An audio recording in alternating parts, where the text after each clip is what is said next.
Mesdames, Mesdemoiselles et Messieurs, bonsoir à toutes et à tous.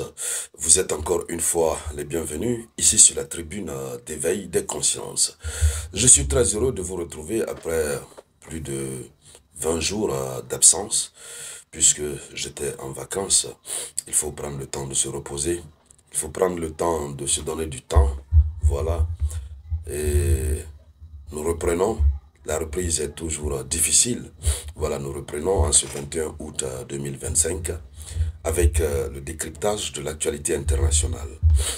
Et avant de continuer, je présente mes condoléances les plus attristées à ma chère nation, la République de Guinée, où il y a eu glissement de terre, il y a eu éboulement du côté de Mania.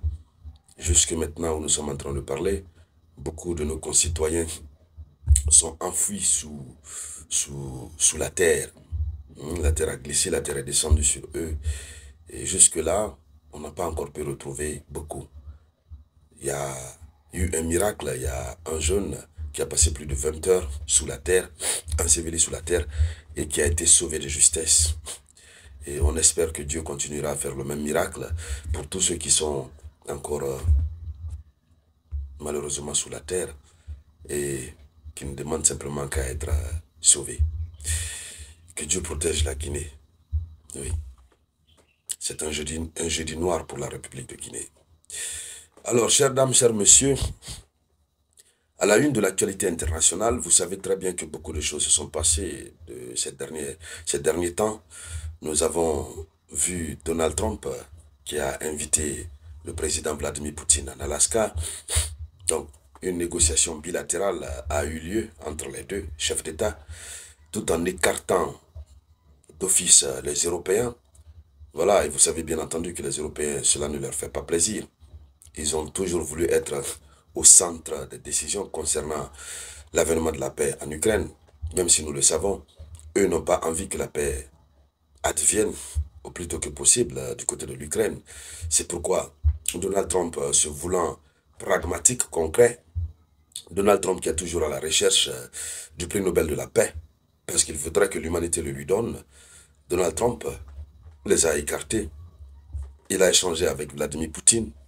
Et en fin de compte, il ressort que Donald Trump, dans son pragmatisme, a accepté les conditions de la Russie.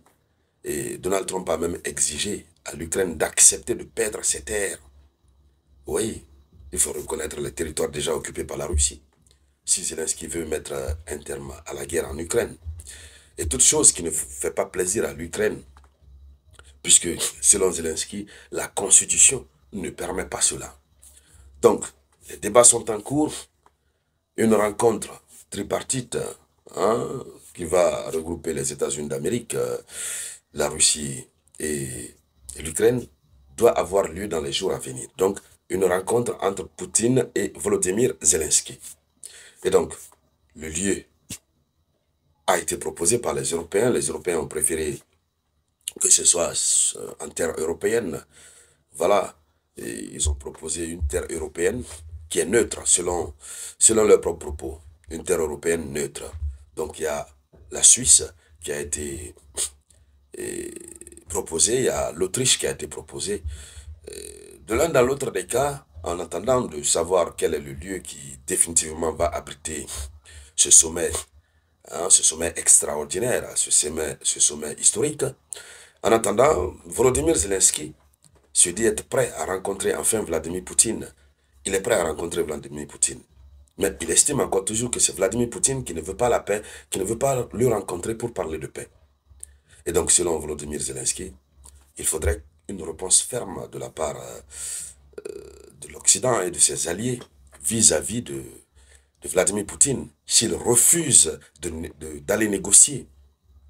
Donc Zelensky passe toujours par tous les moyens pour démontrer que c'est lui qui veut l'avènement de la paix. Et que, de l'autre côté, la Russie ne veut pas de l'avènement de la paix. Or, nous le savons, hein, nous le savons très bien que Zelensky, il a toujours intérêt à ce que la paix s'éloigne beaucoup plus de l'Ukraine, puisque tant que la paix est loin de l'Ukraine, il continuera à gouverner l'Ukraine, puisque c'est la loi martiale qui est en cours actuellement en Ukraine. Et cette loi martiale, au nom de laquelle il n'y a plus d'élection. Donc, alors, euh, voici ce que nous allons voir tout à l'heure par rapport aux perspectives de négociation. Mais avant de continuer, et je vous dis merci à toutes et à tous pour vos nombreux messages lors de mes vacances du côté de l'Égypte. Je prendrai le temps de partager avec vous l'ensemble des découvertes que j'ai eu à faire du côté de l'Égypte. Et nous allons décrypter certaines choses que j'ai vues en Égypte. Voilà. Et lorsqu'on parle de l'Afrique, l'Afrique a vraiment ses réalités. Oui. Et donc, partagez la vidéoconférence au maximum. C'est la reprise. Voilà, je vous informe officiellement que c'est la reprise. Même si la reprise n'est pas souvent facile. Surtout après des vacances bien chargées. Voilà, c'est pas facile. Donc, partagez au maximum. Mettez beaucoup de likes. Voilà. Le maître est là. L'information en temps réel. L'information décryptée à, à 360 degrés. C'est ici et nulle part ailleurs. Alors, allons-y donc un peu plus dans les détails. Zelensky lance un appel. Il appelle à une réponse ferme des États-Unis si Poutine refuse de négocier avec l'Ukraine. Voici l'appel qu'il vient de lancer. Il dit ceci. Il dit, nous sommes prêts pour la réunion bilatérale. Nous sommes prêts pour la réunion bilatérale, c'est-à-dire la réunion entre la Russie et l'Ukraine. Il dit, si les Russes ne le sont pas, nous aimerions une réponse ferme des États-Unis. Donc voici ce qu'il a déclaré, et ajoutant qu'il a demandé à Trump d'imposer des sanctions supplémentaires à Moscou si Moscou refuse de négocier avec l'Ukraine. Bon, écoutez, est-ce que Donald Trump, qu'on voit maintenant là, il est dans une position de vouloir sanctionner la Russie?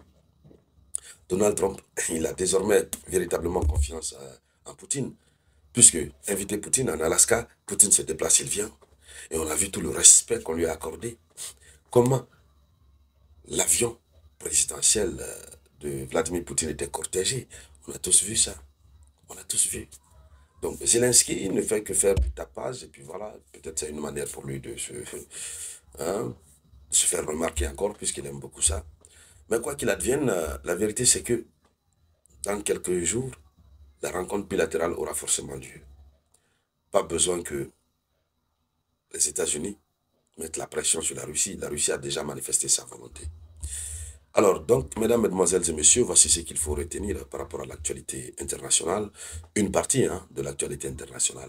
Je vous reviens avec d'autres actualités bien détaillées, bien décortiquées. Mais la balle est dans votre camp. Partagez au maximum. Et n'oubliez pas d'aller sur Play Store pour télécharger l'application Moyen Express. Voilà, la balle est dans votre camp. Plus vous partagez, plus j'ai le courage. Voilà. Sinon, je me sentirais toujours en vacances et puis voilà. Donc, partagez, mettez les likes. C'est de cela qu'il s'agit. À tout à l'heure. C'était la voix.